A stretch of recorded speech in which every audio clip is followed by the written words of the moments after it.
আসসালামু আলাইকুম রহমতুল্লাহ। ইন্নাল হামদুলিল্লাহি ওয়াহদা ওয়াসসালাতু ওয়াসসালামু আলা মান লা নাবিয়্যা বা'দ। সম্মানিত দর্শক শ্রোতা, দেশে প্রবাসে দূরে কাছে যে যেখানে আছেন, প্রত্যেকের কল্যাণ কামনা করছি।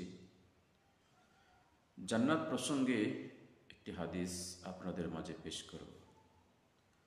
হাদিসটি ইমাম বুখারী রাহিমাহুল্লাহ বুখারী শরীফে এনেছেন।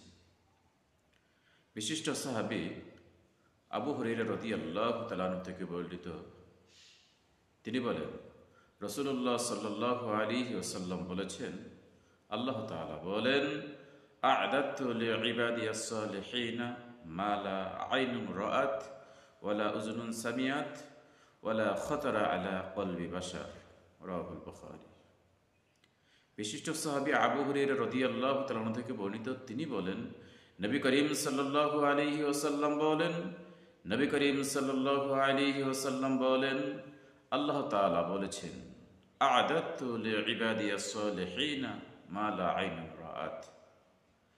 আমি আমার সৎ বান্দাদের জন্য, আমি আমার নেক বান্দাদের জন্য তৈরি করে রেখেছি এমন এক জান্নাত, মা লা আইনুন রাআত, যেটা পৃথিবীর কোনো চক্ষু দেখে নাই।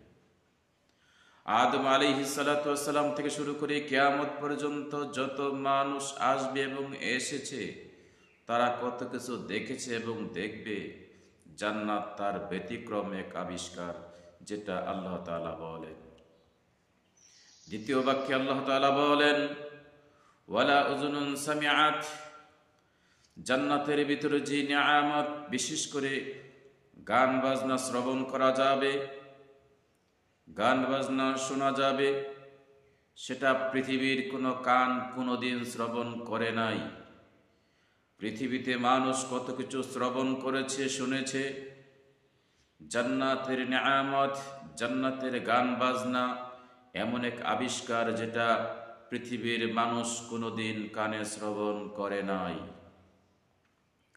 তৃতীয় বাক্যে আল্লাহ তাআলা বলেন, ওয়ালা খাতারা আলা কলবি বাশার। আমি আমার সৎ বান্দার জন্য জান্নাতের ভিতরে এমন কিছু নিয়ামত, এমন কিছু ভোগ বিলাসের জিনিস রেখেছি, এমন কিছু আপ্যায়ন রেখেছি, যেটা মানুষ কোনোদিন কল্পনাও করে নাই। জান্নাতের ভেতরে এমন কিছু আছে, এমন কিছু পাওয়া যাবে, যেটা মানুষ কোনোদিন কল্পনাও করে নাই। পৃথিবীর মানুষ কল্পনা করে কত কিছু তৈরি করেছে এবং তৈরি করবে। মানুষ কত কিছু কল্পনা করতে পারে, কিন্তু জান্নাত এমন এক আবিষ্কার, যেটা মানুষ কোনোদিন কল্পনাও করে নাই।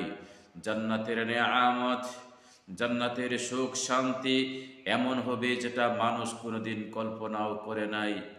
সম্মানিত দর্শক শ্রোতা ভাই ও বন্ধুগণ, আমরা প্রত্যেকেই যেন সেই জান্নাতের জন্য কিছু আমল করতে পারি। আল্লাহ তাআলা আমাদের সকলকে সেই সুযোগ দান করুন। আমিন। আসসালামু আলাইকুম ওয়া রাহমাতুল্লাহ।